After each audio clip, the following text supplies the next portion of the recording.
On May 22nd, 2011, Joplin faced a death toll not seen from a single tornado since 1947.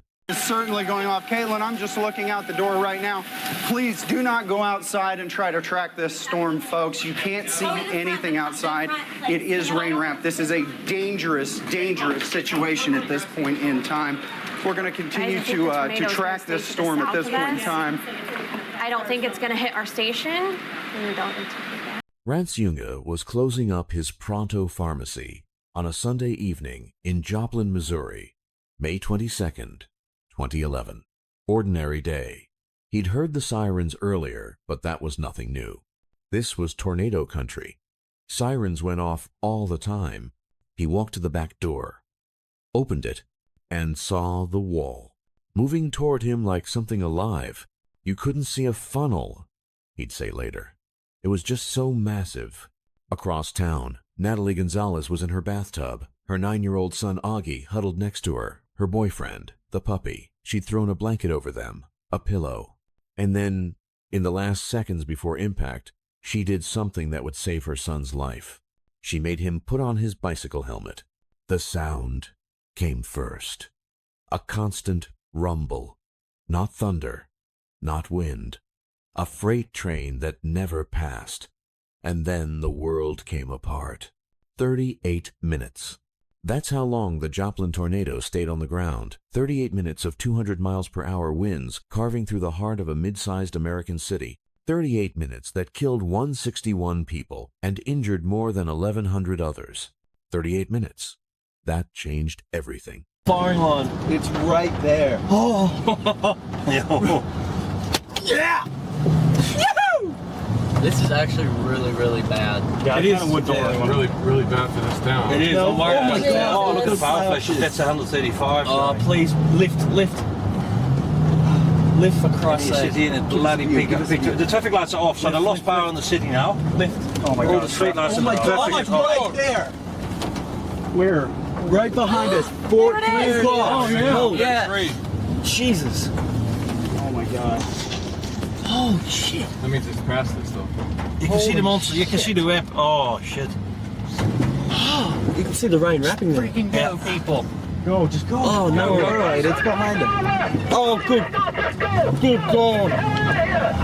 This is bad, really bad. This is bad. That's a monster, this. Oh, God. Explosion. Oh my God. Power flash. That's it a is monster, right there. man. I feel sick right now. Very sick. Jesus Christ. Oh, no. Oh my God, this thing's massive. Oh, there goes power. Oh, my God. You guys see it back there? Yes. It's a monster to wedge. It's huge. It's Yeah. The Joplin tornado remains the deadliest single tornado in the United States since modern record-keeping began in 1950.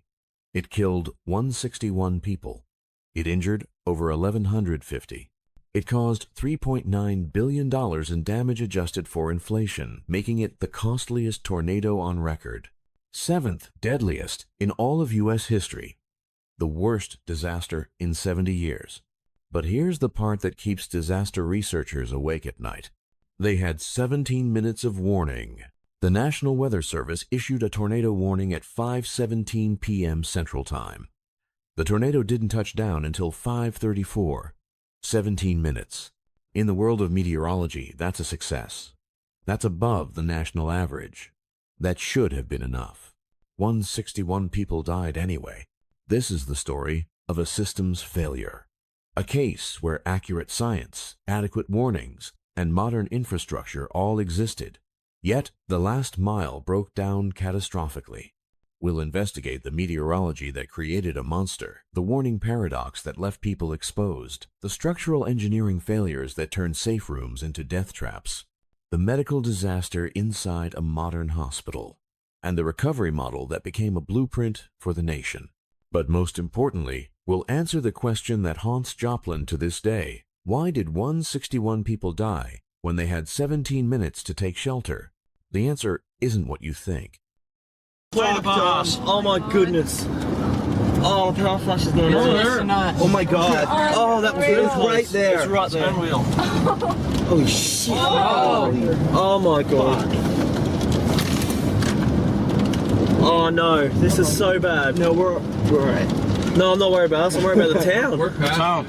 I'm worried about this town. This poor town's about to be destroyed. Get in your... On the morning of May 22, 2011, meteorologists at the National Weather Service in Springfield, Missouri, were tracking a developing weather system over the Central Plains. The thermodynamics looked impressive. Convective available potential energy, CAPE, was exceeding 4,000 joules per kilogram. That's rocket fuel for thunderstorms. Extreme instability. But here's the contradiction.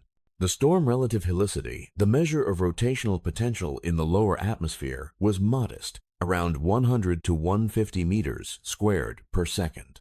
Not particularly threatening. Early assessments suggested the primary risk would be large hail, maybe some straight-line winds, not violent tornadoes. The forecasters were looking at an environment that seemed unfavorable for the kind of event that was about to unfold.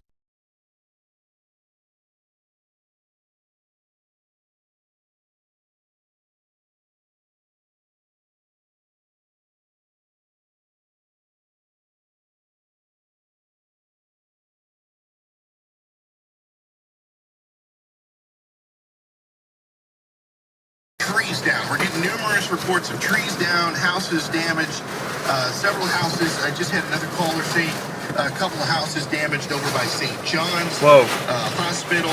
Apparently the roads are closed over there. Trees are all over. The synoptic setup was textbook severe weather. A deep surface low-pressure system sat over the northern plains. A cold front extended southward into Kansas. A dry line bulged into Oklahoma. This is what meteorologists call a triple point, where the cold front, dry line, and warm front interact. It's a classic breeding ground for supercells. But the mesoscale environment, the smaller scale details, was evolving in ways the models hadn't fully captured. An outflow boundary from morning convection was acting as a focal point. It was generating low-level vorticity, spinning up the atmosphere near the surface. And as the afternoon progressed, the shear profiles improved significantly. That storm relative helicity, the rotation measured doubled in the hour before the tornado. It jumped from 150 to near 300 meters squared per second in the vicinity of Joplin. The environment went from unfavorable to hostile in less than 60 minutes. When the first warning sirens went off indicating that a huge tornado was about to hit Joplin, Missouri, most residents either ignored the initial warning or moved slowly to take shelter. That's the assessment of a new government report. It concludes that most residents who were surveyed said they did not go to shelters right away after hearing the first warning. Instead, they tried to get additional confirmation about the danger. And then the cell merger happened. The Joplin supercell didn't develop in isolation. It was part of a cluster of storms interacting along the cold front. A secondary cell merged with the primary storm's rear flank downdraft, the curtain of cool, sinking air on the backside of the supercell. That merger injected precipitation loading and momentum into the system.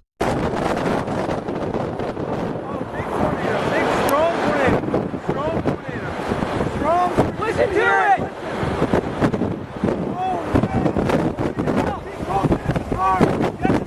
High-resolution computer simulations run after the event identified a specific mechanism called a descending reflectivity core. The merger amplified this process. It increased updraft velocity by altering the vertical pressure gradients. It intensified low-level rotation by surging the rear flank downdraft, which increased surface convergence and vorticity stretching. And it triggered tornadogenesis, the rapid descent of the mesocyclone to the surface.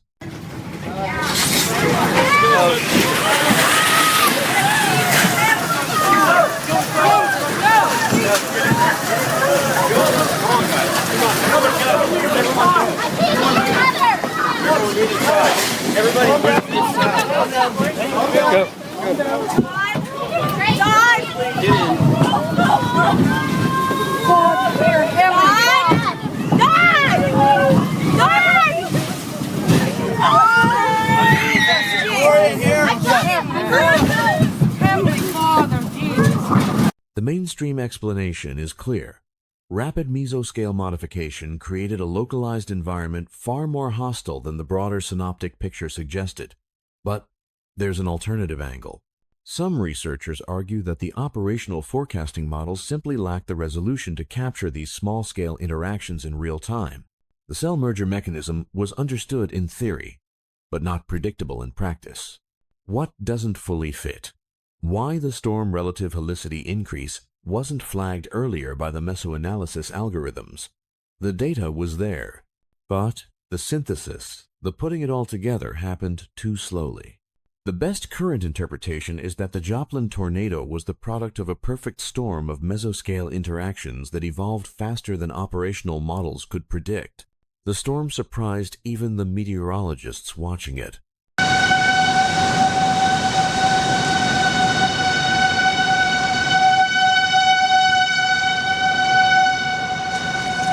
Kind of scared.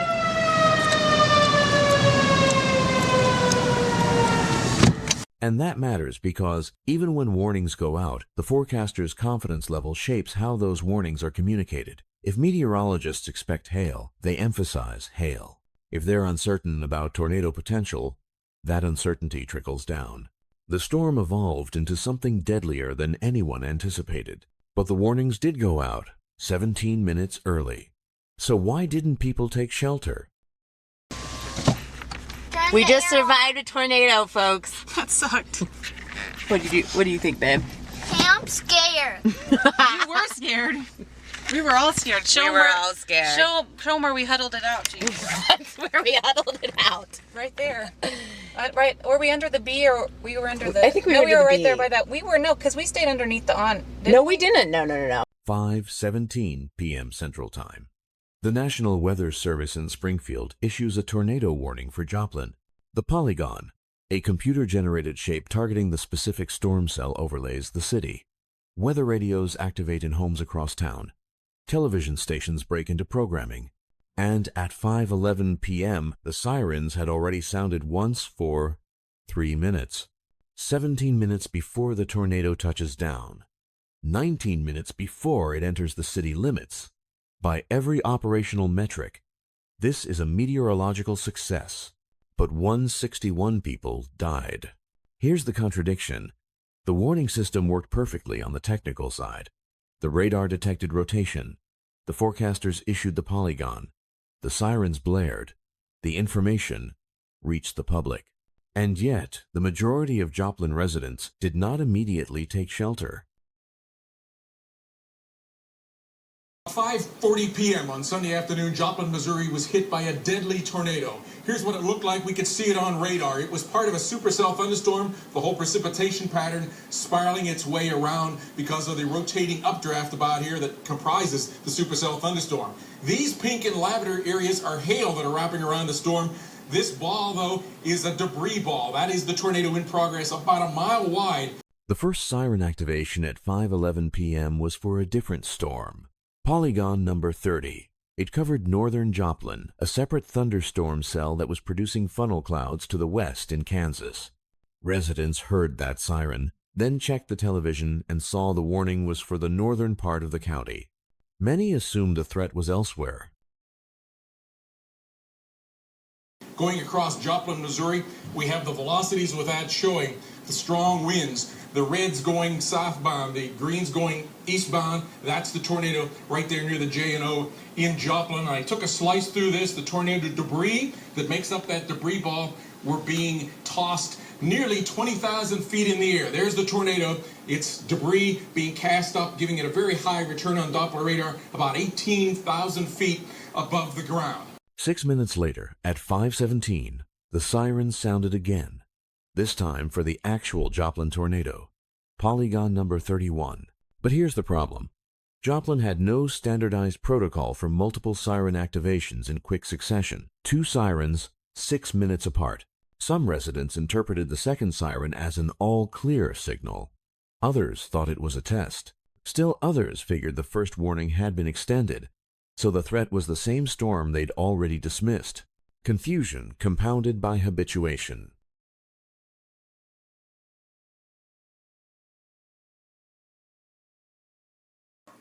Oh my God, that is so crazy. That tornado is going. Once again, that tornado just to the south of us on the ground. We can see it on our tower cam. Absolutely. Oh my God.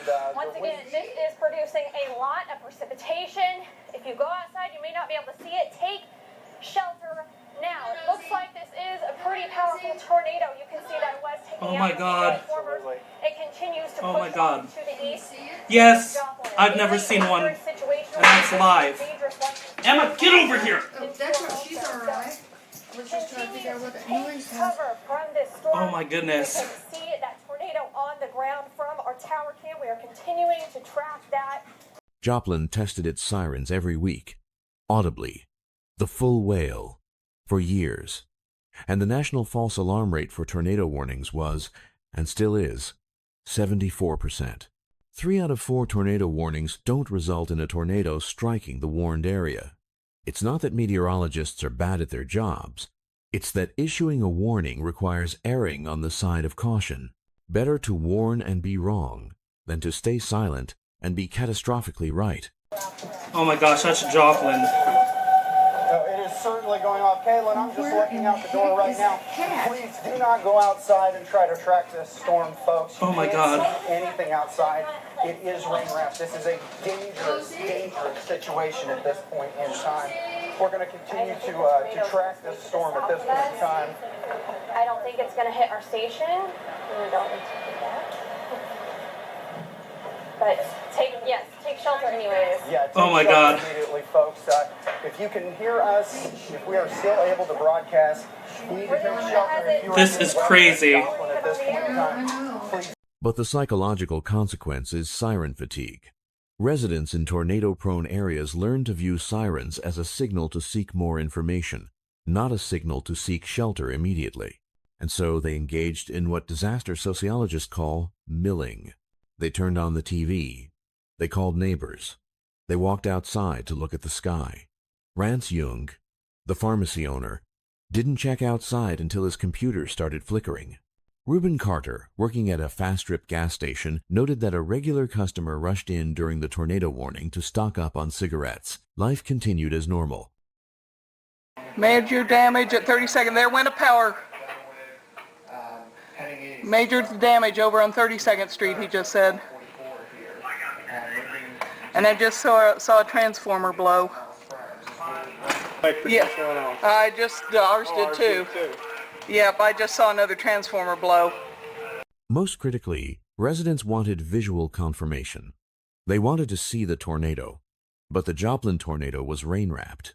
It was embedded in a high-precipitation supercell, a storm that produces so much rain and hail that the tornado itself is obscured. Looking west from Joplin, residents wouldn't see a classic funnel.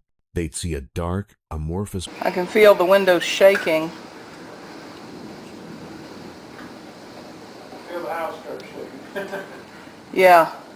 The mainstream explanation is that psychological factors, siren fatigue, confirmation-seeking behavior, optimism, bias delayed, protective action. Residents genuinely didn't believe the threat was imminent. But there's an alternative framing. This was a system design failure.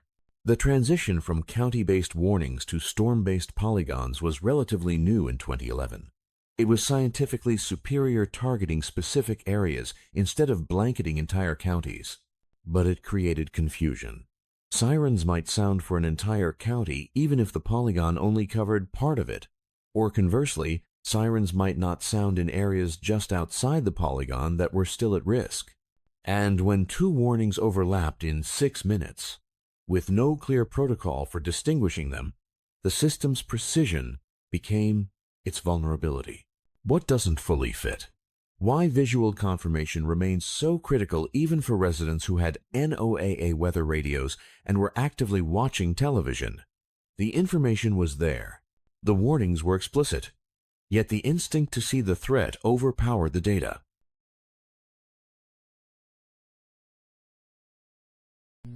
Stations, National Weather Service has issued a tornado warning for western Jasper County until 1800 hours. National Weather Service Doppler radar indicated a tornado 10 miles west of Carl Junction or 6 miles east of Columbus, moving east at 30 miles per hour. Storm has a history of producing funnel clouds and tennis ball size hail. Time of dispatch, 1713.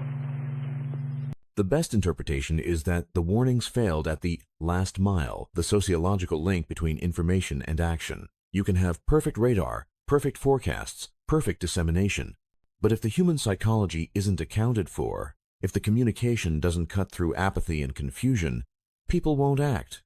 Technology can't save lives if the message doesn't land.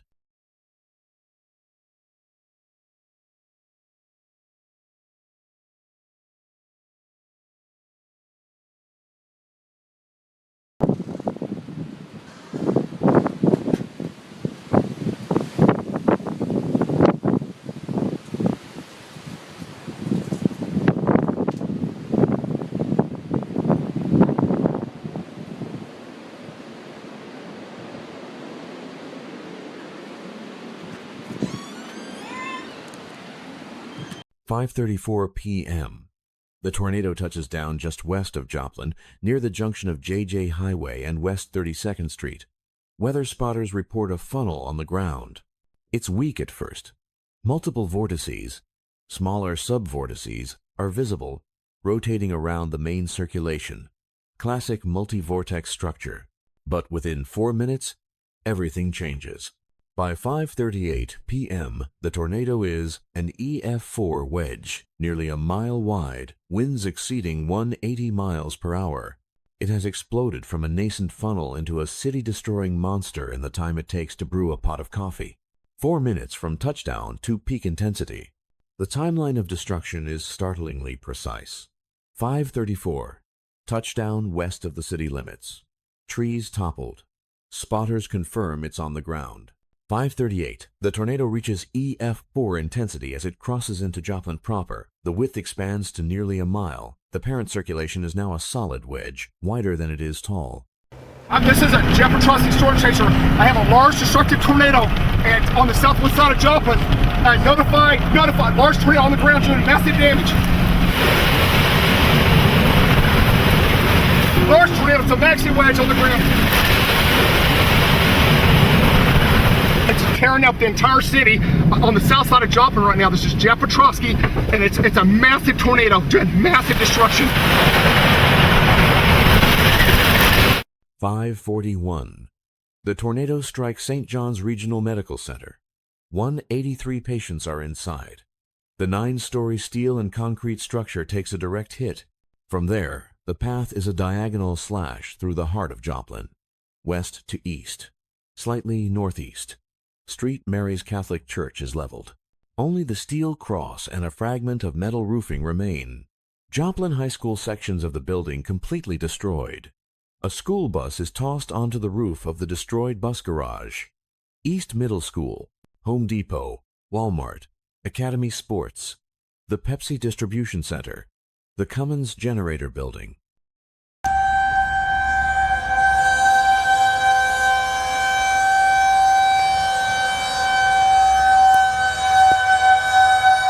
The tornado crosses Range Line Road, the main commercial corridor. Well-constructed buildings are scoured to their foundations. Asphalt parking lots are stripped clean. Concrete parking stops, each weighing 200 to 300 pounds and rebared into the pavement, are plucked from the ground and thrown 60 yards.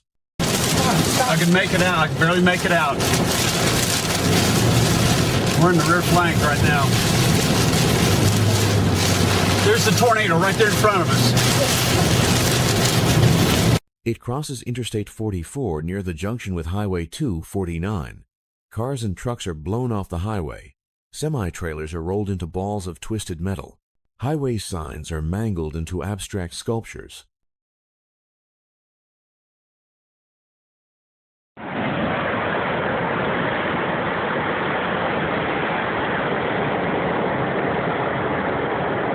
is the tornado.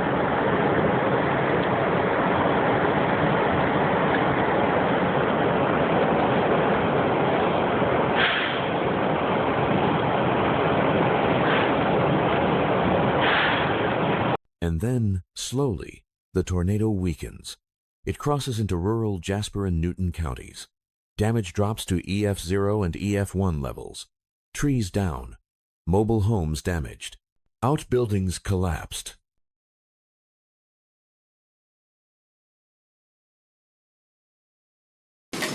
Oh, there's a hail. Here comes the hail. We don't need that either. At 6:12 p.m., the tornado lifts east of Diamond, Missouri. 38 minutes after it touched down. Total path length, 21.62 miles. Peak width, nearly 1 mile. Sure. All right, let me show you this also. Amazing images from Google Earth GeoEye of a before picture of Joplin, Missouri. This is before Sunday when the EF5 tornado rolled on through. Watch the after. Over 200 miles per hour winds just totally wiped the city off the map. And you can see on the right-hand side, that's the after picture. No standing structures at all. I mean, look at the way the housing development. It's absolutely amazing. Goes across that. You see the baseball field, the football field, it's scattered debris all over. Even the color of the ground. It's springtime. Stuff is blooming. It's supposed to be green. It's just torn up. Look at that. Look at the way that development is gone. It's just unbelievable. So that was a before. Here's what makes this event uniquely catastrophic. The tornado was moving slowly, only 15 miles per hour through Joplin. A typical tornado might race across the landscape at 30 or 40 miles per hour, limiting the time any one location is exposed to peak winds. But Joplin sat in the blender for minutes, a spinning 200 miles per hour wind field, taking its time. We were in our neighbor's basement, thank God, just right across the street here. Now, not many people have basements around here. No, we're very fortunate. We had about 25 or 30 seconds notice, and we kept watching and listening, and then we decided we better go across the street, and then my neighbor and I kept trying to see the funnel, and we couldn't see the funnel, but then there was two large strikes, bolt lightning strikes, and then we started hearing some cracking and popping, and so then we decided it was time to get to the basement.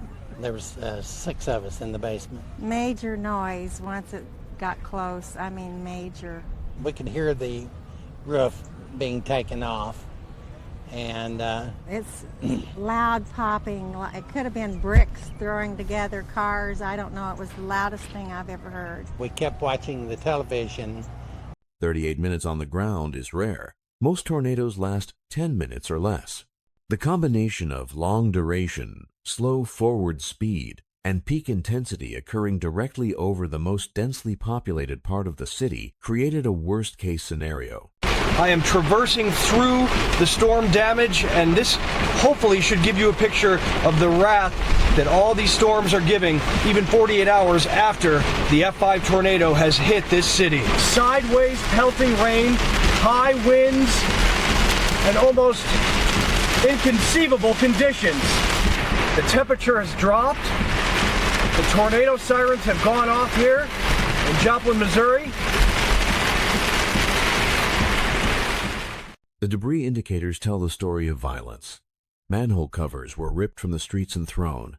Tractor-trailers vehicles weighing tens of thousands of pounds were lofted and carried. The National Weather Service found vehicles that had been rolled so violently they'd been crushed into spheres of metal and shattered glass. All right, here's the gas station that we were at.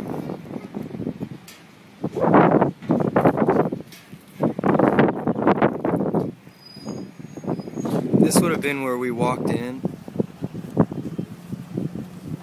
We would have gone right here. Tens of thousands of trees were snapped or uprooted. The satellite imagery from NASA shows a brown scar across the city, visible from space.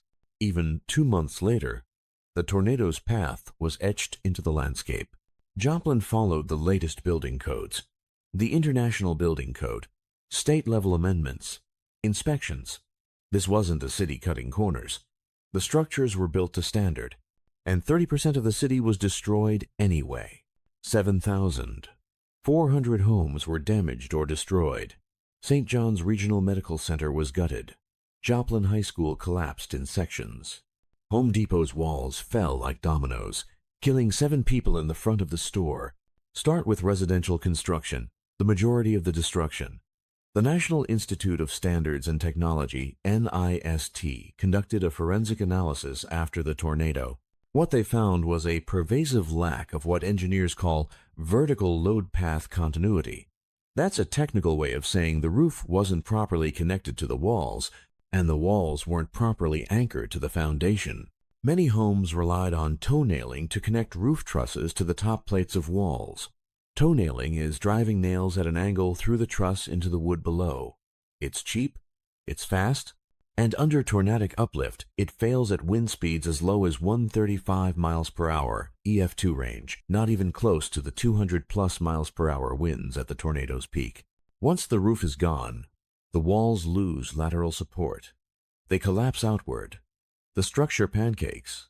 NIST also found that many homes had bolted sill plates, the base of the wall frame, attached to the concrete foundation. And here's the critical detail. 82% of homes in Joplin lacked basements. This is southwest Missouri.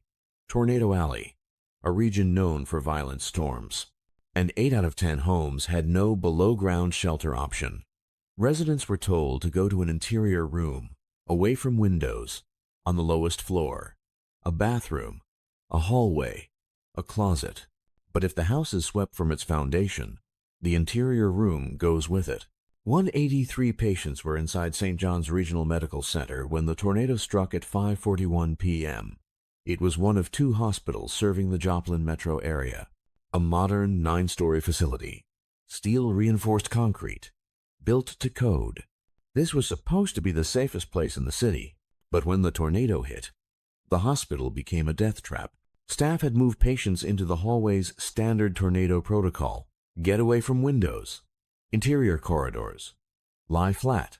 Judy Miller was there with her husband and their daughter Julie. Julie was a patient, typically in a wheelchair. When the warning came, hospital staff moved her into the hallway on a hospital bed. The sound came first, the rumble. Then, the building started shaking. "Here it comes," someone said. And then the windows exploded.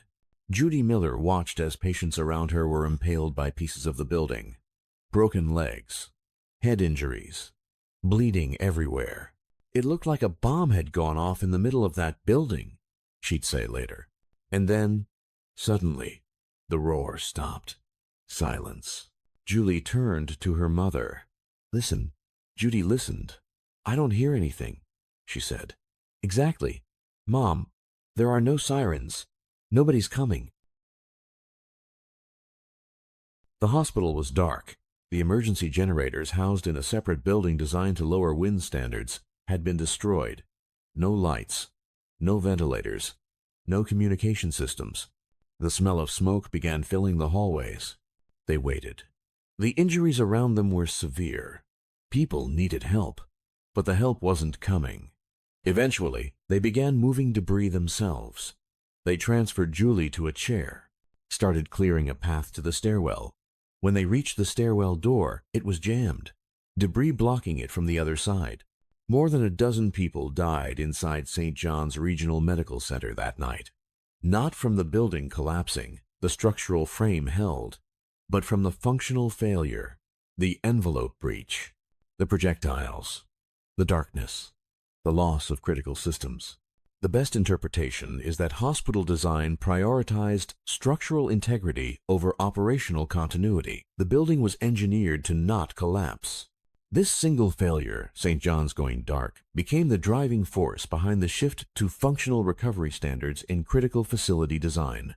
Hospitals built after Joplin are required to maintain operations, not just avoid collapse. Backup systems are hardened. Generator buildings are built to the same wind standards as the main structure. Envelope integrity is prioritized.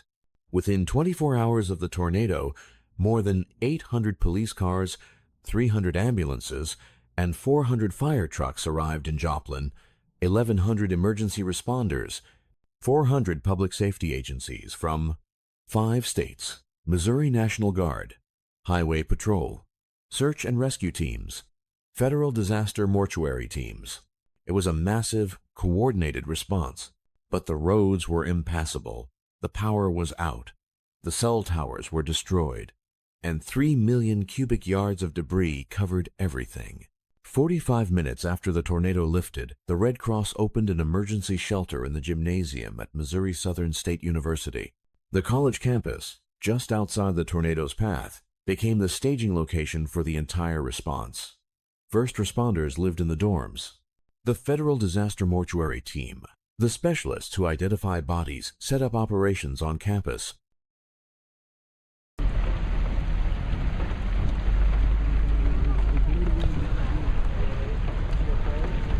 here.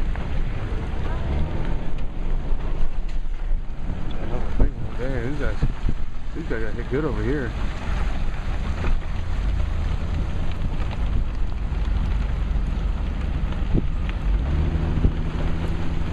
Oh! Oh! Ooh. Governor Jay Nixon declared a state of emergency and activated the Missouri National Guard. 191 personnel deployed immediately, with 2,000 more on standby. The Missouri State Highway Patrol sent 180 troopers to assist with law enforcement and rescue. 25 ambulance strike teams arrived, a fleet of emergency vehicles that would have been overwhelming under normal conditions. But these weren't normal conditions. The infrastructure was gone. Roads were blocked by debris, not just tree branches, but cars, sections of buildings, telephone poles. Power lines were down across every major artery, and communication was nearly impossible. Cell towers had been destroyed. Landlines were severed. Emergency responders couldn't coordinate by radio in many areas because the repeater stations were offline.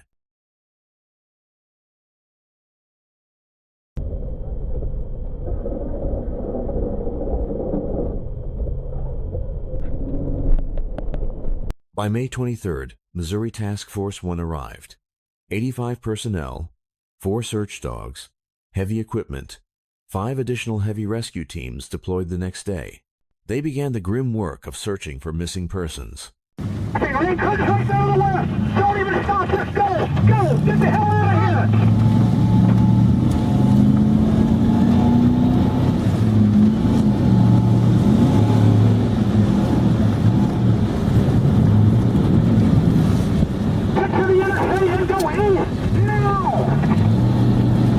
You could stand in one spot, survivors would say later, and do a full 360-degree turn and see nothing but damage. No reference points, no landmarks, every street sign gone, every tree down.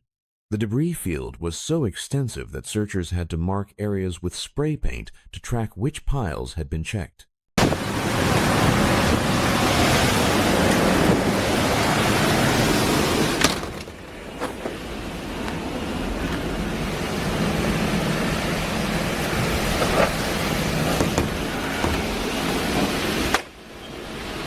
The visual aftermath was apocalyptic. 3 million cubic yards of residential debris. That's enough to fill a football field to a depth of over 400 feet. Manhole covers were missing, ripped from the streets and thrown. Asphalt parking lots had been scoured clean. The pavement peeled away. Vehicles were crushed into unrecognizable shapes. Tens of thousands of trees down. Huh? For a while. Yep, 28.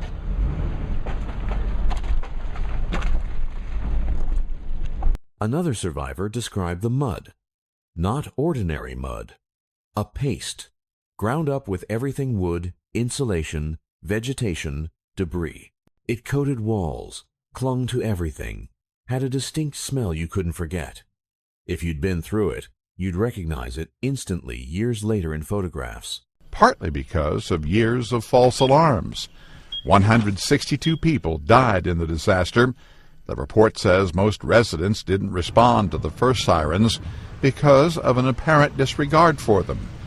But the government meteorologist who led the assessment team says it's not clear if the slow response actually wound up costing lives.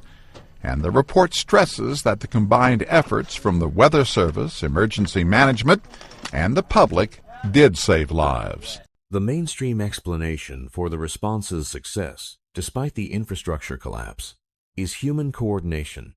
Traditional emergency management assumes functioning roads, power, and communications.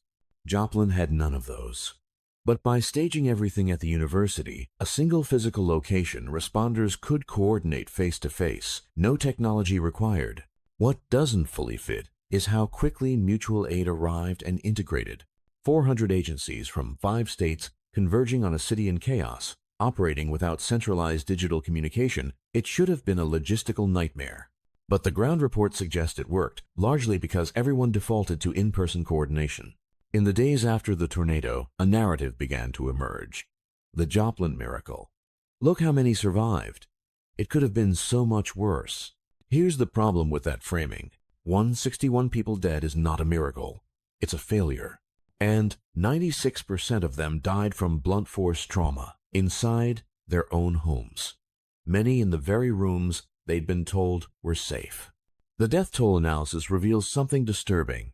Many victims were killed in interior rooms, hallways, bathrooms, closets, the places designated as tornado shelters. Not because they made bad decisions, because the structures were completely swept away. If the house goes, the interior room goes with it.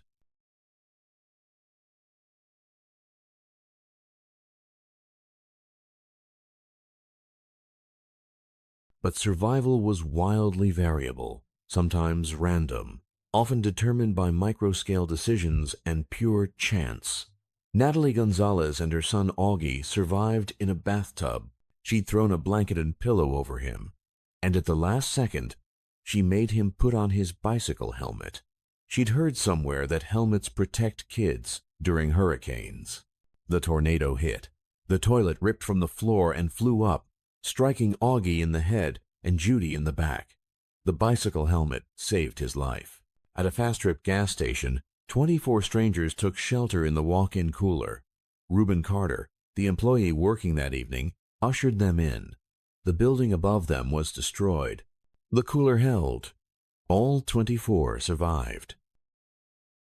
Lee Humphrey, at the Hampshire Terrace Apartments, saw the sky turn black with a strip of purple. "I don't ever want to see that again," he'd say. He survived, and the experience changed his life. He quit drugs and drinking, learned to forgive himself and others.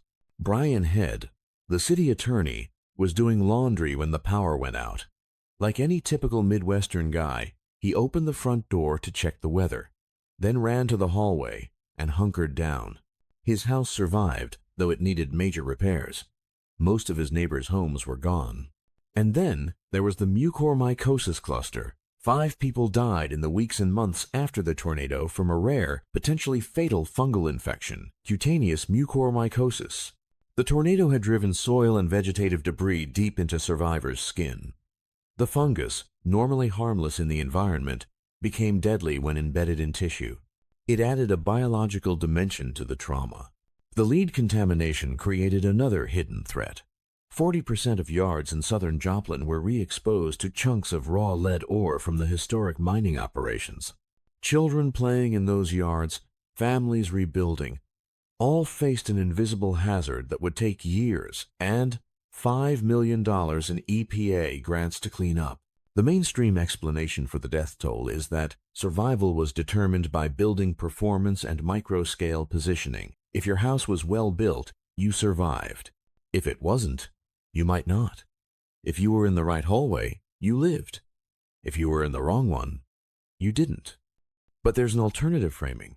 Some survivors attribute their survival to specific good decisions. Sheltering in basements, taking cover in coolers, using bicycle helmets. These weren't random. They were choices that increased survival odds. What doesn't fully fit is the house-to-house variability.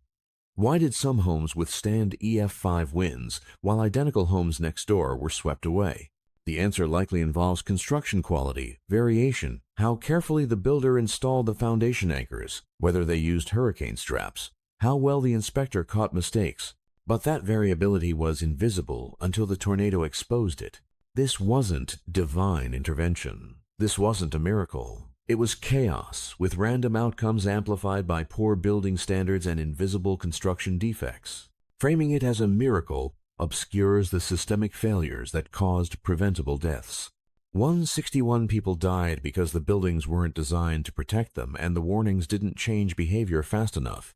The survivors, those who made it through 38 minutes of hell, faced a new challenge, rebuilding a city that had lost 30% of its buildings, replacing homes, schools, hospitals, infrastructure.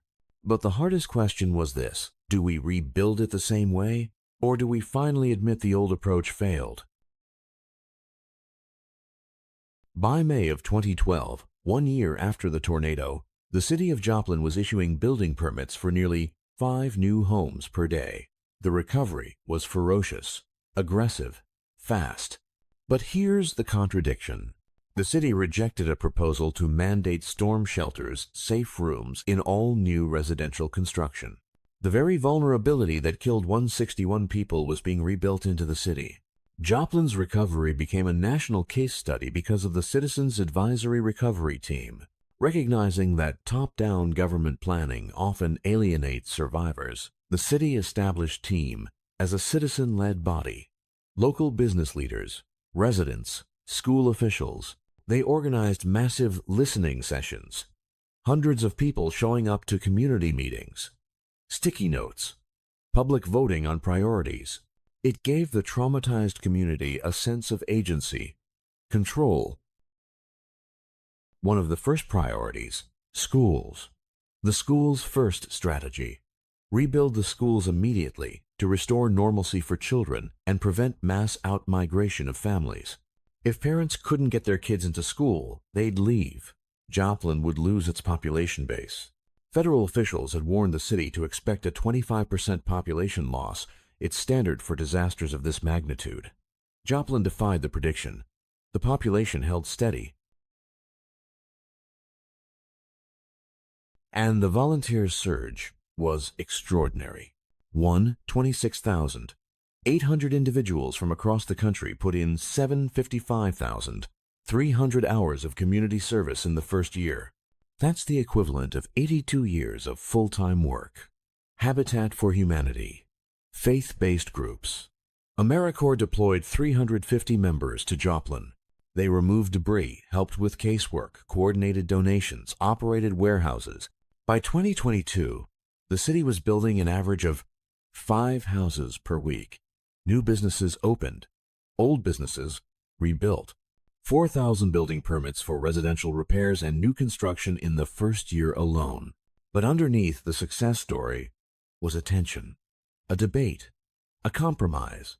Should the city mandate storm shelters in all new residential construction? Proponents argued it was obvious. An EF5 can strike again. Joplin is in Tornado Alley. The same vulnerability that killed 161 people still exists. Every new house should have a hardened core, a safe room built to ICC 500 standards, capable of withstanding 250 miles per hour winds. Opponents argued cost. Adding a safe room to new construction increases the price by several $1,000s. For low-income families who had lost everything, that could be the difference between rebuilding in Joplin or leaving. The mandate would stall recovery, price people out. The Joplin City Council voted against the mandate. The compromise: incentivize safe rooms, provide grants and subsidies, build hardened community shelters and schools, but don't require them in private homes. The result? Most new homes were rebuilt without mandatory storm shelters. The schools got EF5 rated shelters. The public facilities got hardened infrastructure. But the residential vulnerability that caused the majority of the deaths remained. The mainstream explanation is economic pragmatism. Affordable rebuilding was prioritized over safety mandates. The city chose speed and accessibility over resilience. But there's an alternative framing. This was short-sighted. The next tornado, and there will be a next tornado, will expose the same vulnerabilities. Joplin had a once-in-a-generation opportunity to rebuild safely. They chose not to. What doesn't fully fit is the inconsistency. Schools got mandated shelters, fire stations, police stations, critical facilities, all required to have hardened cores. But homes, where most people spend most of their time, didn't. The risk acceptance is inconsistent. The best interpretation is that TEAM empowered the community but deferred the hardest safety decisions. The listening sessions gave people agency. The school's first strategy prevented population loss. The volunteer surge rebuilt the physical city. But the vulnerability that killed 161 people still exists in new construction. The stakes are clear. The next EF5 that hits Joplin will test whether the lessons were learned or whether the same mistakes were rebuilt into the foundation. But the scars weren't just physical. The psychological damage ran deeper. And, unlike the buildings, it didn't fade with time. 2.5 years after the tornado, researchers conducted a follow-up mental health survey of Joplin survivors. The results were shocking. 27% met the criteria for probable PTSD, post-traumatic stress disorder. That's not the shocking part. The shocking part is that the rate had increased since the 6-month mark. Trauma is supposed to fade with time. Joplin's trauma intensified. The traditional model of disaster trauma goes like this. Acute stress peaks immediately after the event. Over weeks and months, it fades. Some individuals develop chronic PTSD, but for most people, the passage of time brings healing. Joplin didn't follow that pattern. The longitudinal studies showed delayed onset and increasing rates of PTSD. At 6 months, the numbers were elevated but manageable. At 2.5 years, they'd climbed. Nearly 3 in 10 survivors met diagnostic criteria. The neurological and psychological mechanism is cumulative stress. The immediate trauma of the tornado is acute, but then comes the chronic exposure. Living in a debris field for months, driving past empty lots where neighbors' homes used to stand. Anniversary triggers. Every time May 22nd rolls around, the anxiety spikes. Re-traumatization during rebuilding contractors, insurance disputes, financial stress. It compounds. Psychiatrist Charles Graves, who worked with Joplin survivors, described it as a shared trauma, creating an environmental hit to the entire population. It's not just individual PTSD, it's collective trauma embedded in the landscape. Tiffany Stout, a survivor, described it this way. You can look around the room when there's a tornado watch at work and know who's been through something like this. I have to talk to myself like, okay, breathe. You can't start crying. You can't freak out. Keep it together. Let's be logical. The physical response doesn't fade. It gets triggered over and over.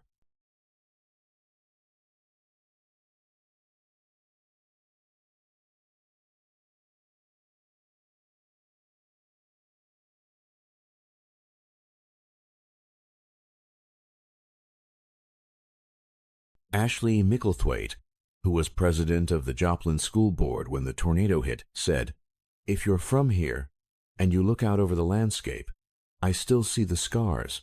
I see empty lots, and I know where people died." The city rebuilt, but the survivors see the ghosts.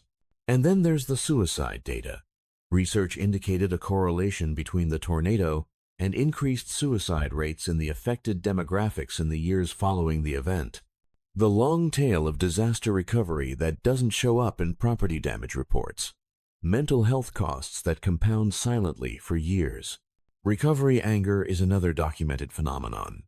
In the immediate aftermath, there's an outpouring of support, volunteers, donations, media attention. But as the months drag on, the initial aid fades. The volunteers go home, the donations dry up, the rebuilding slows, and survivors, many of whom are still struggling, become frustrated, angry.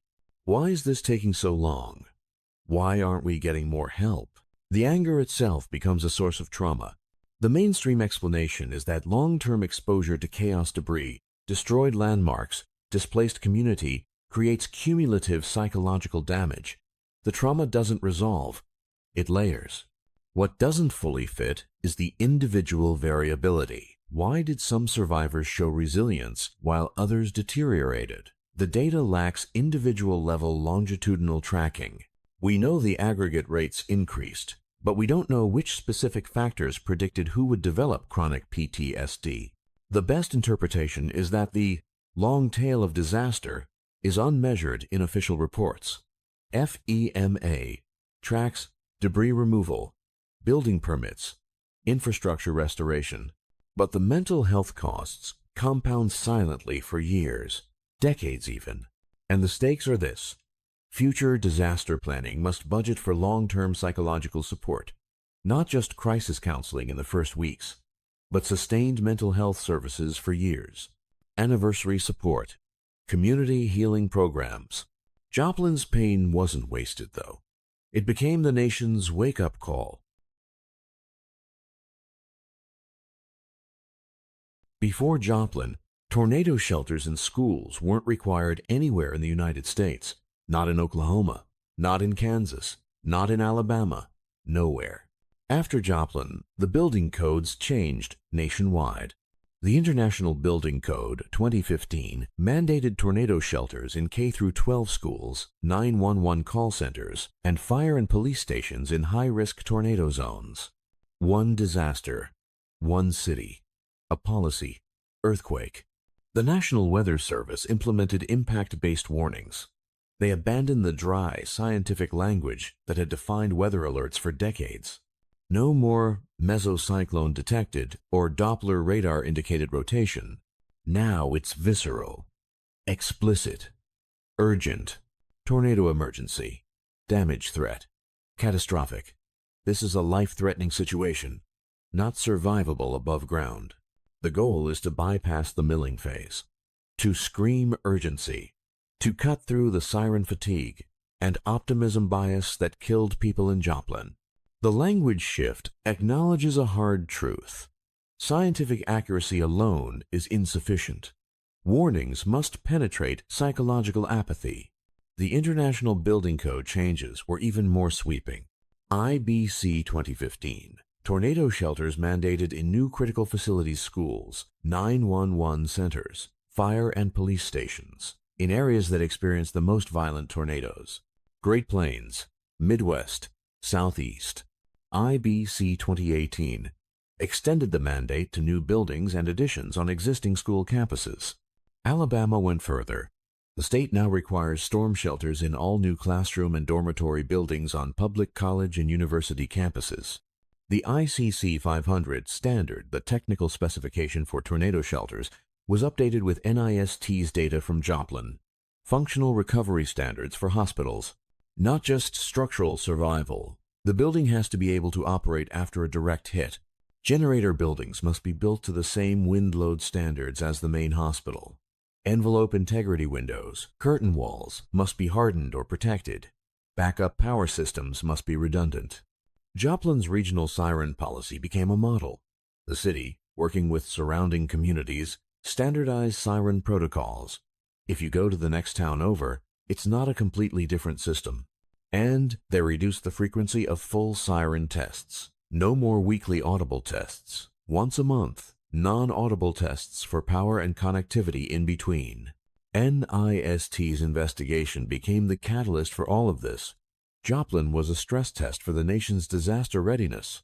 The findings, building failures, communication breakdowns, warning paradoxes were documented in exhaustive technical reports.